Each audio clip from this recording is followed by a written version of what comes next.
about Schneider? I mean, he's a guy that, when Adam was out the last time, obviously stepped up to the top pair and played a bunch of minutes. So I would like to know what you've seen from him and how's he handled that?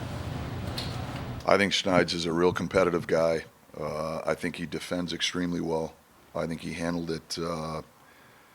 Very well. Him and Vladdy as a pair were strong for us. They get tough matchups. Foxy's not an easy guy to replace, as you guys know.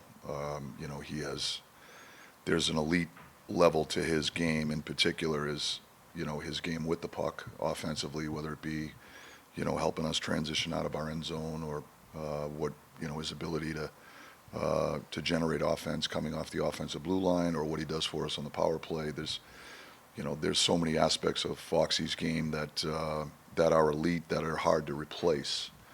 But I think from the standpoint of the group that has stepped up in his absence, I think Schneider has been at the top of that list.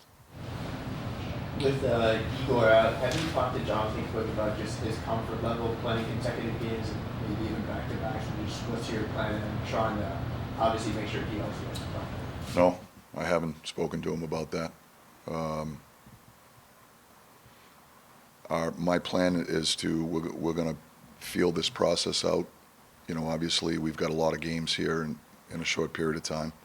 That's going to require two goaltenders, no matter who's in goal. But Quickie and I will work together with Malks, our goalie coach, and we'll communicate along the way here, and we'll make what we think are the best decisions for the team.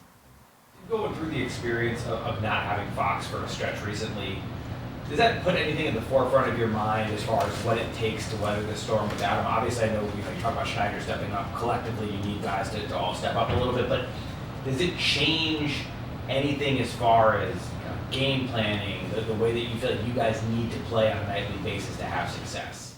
No, I don't think so, because the game plan that we're trying to implement, whether he's in the lineup or out of the lineup, we believe it's the game plan that's going to give this group the best chance to be successful. I think we're a better version of it when we have him. Probably stating the obvious there, but as far as a game plan itself, and what does that game plan look like? We want to be hard to play against. We want to be stingy defensively, and there's a lot of detail around that. We talk about those things. And then obviously we want to have the ability to produce offense in different ways and take what the game gives us. When it's there off the rush, we want to take it. We're encouraging our guys to make plays. When it's not there, we've got to make sure we make good decisions with the puck, so we don't provide easy offensive opportunities for our opponents, and give us a chance to generate offense different ways, whether it be off a puck pursuit game or a grind game down low. And I think our group has the ability to generate it both ways. The power play obviously would be the third obvious way, but that at the end of the day is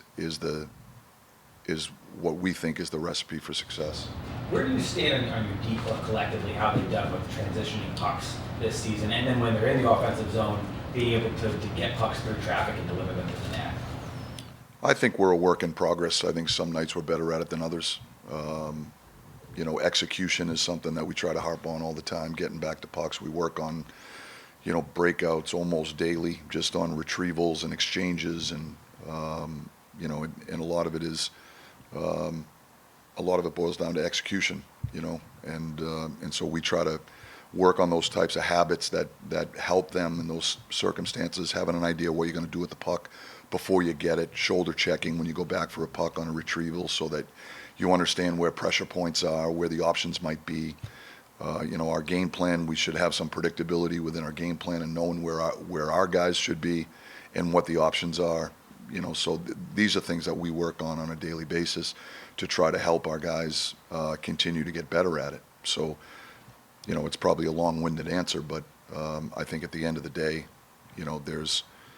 I think that it's been a bit of a mixed bag. I think some nights we're better at it than others. You talked about, obviously the loss of some guys out of line, but just JT Miller and the fact that you get him back tonight with that. Well, JT's an important player for our team for so many reasons. Number one, he's a terrific hockey player. I think he makes us better in so many ways. Top six forward, can take face-offs, first over the boards on the penalty kill, plays on the power play. He's just a good, solid 200-foot player on both sides of the puck, and his ability to impact the game, I think, is significant. He's also our leader, and in so many different ways. Maybe emotionally might be his best attribute in how he leads. He has an ability to drag us into the fight, so to speak, both figuratively and literally. And I think his presence both in the locker room and on the ice, I think, adds an element of an intensity to our team that I think is important for us to win. He is playing tonight, right? I would anticipate JT to be a game time decision. I'm curious if you think he's more effective on the wing, and the reason I ask is because with Lava being out, I guess I was kind of curious if maybe you would stack Mika Trocheck and Miller down the middle, just based on what we saw yesterday. It looks like maybe not. So do you find that he's been, at least for your time within the season, more effective on the wing? I think he's capable in both positions.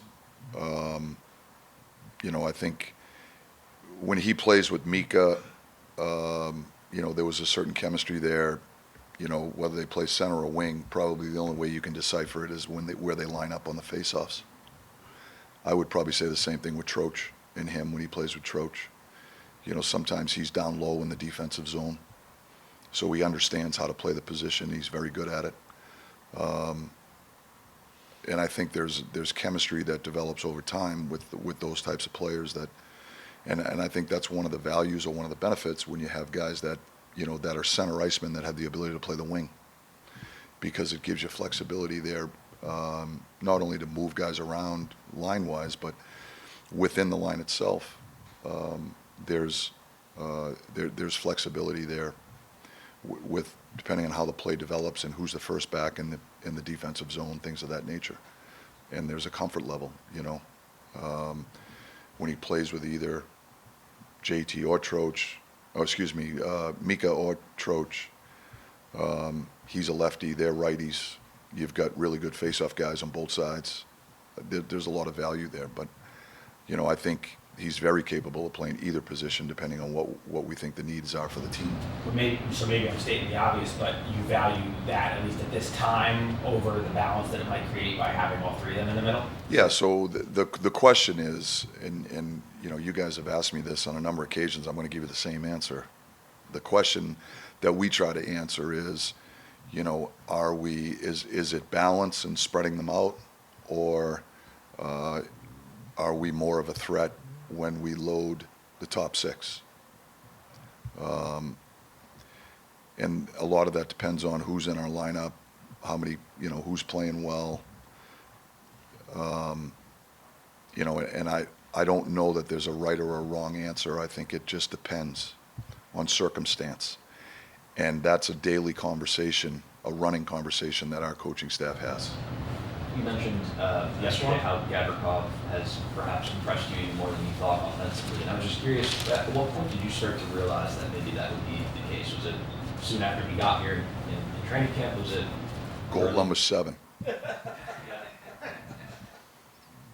Goal number 7. Was there like a general time when you kind of felt that he I think it evolved over time. You just watch him every day, and he makes a lot of subtle plays offensively. He makes a lot of outlet passes. His ability to join the rush, how he moves off the offensive blue line. He's pretty active off that offensive blue line, but his instincts, he goes to the right spots at the right time. Those types of things. When you watch him on a daily basis over the course of time, I think it just, it reveals itself over time. And then, we have a conversation as a coaching staff about all of our players on a daily basis. And, you find yourself saying, wow, Vladdy's got pretty good offensive instincts. Wow, Vladdy's look at what he does here. Like we watch the film, we watch the clips, and we have conversations around it, and that becomes a fairly common observation. And then over the course of time, the light goes off in your head and you say, hey, this guy's pretty good offensively. So I think it just evolves over time, but I think just seeing the subtleties of his offensive game from day one of training camp to where he is now, it's just kind of revealed itself to us.